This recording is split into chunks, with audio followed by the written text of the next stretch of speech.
Haya, kwa majina naitwa Jaramogi Orango. Kama ningekuwa najua ati nitaongea, ningeenda niulize Uhuru anisaidie na ile uji alikunywa na Raila.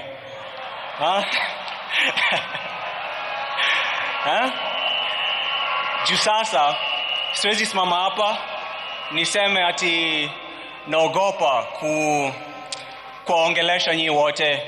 Kusema ukweli, niko na jasho, natoa jasho ingine mbaya sana hapa juu. Lakini kama ningesema hapana, mjue hata mimi mamangu ako hapa na hata mimi nataka kuisha hadi 80. Mimi nataka kufika 80, na kama nimesema ati sitaki kuongea, hata mimi mngeniweka tu pale tu. So mimi nataka tu kusema kuna tu mtu mmoja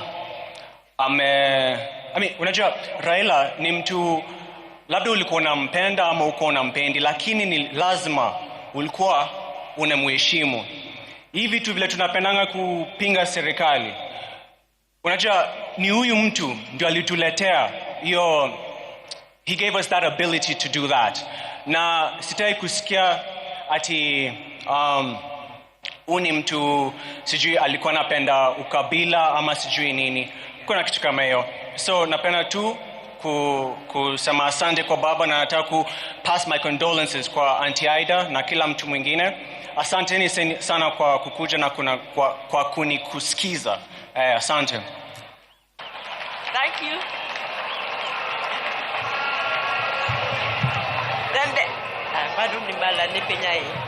Then there's my daughter Miriam.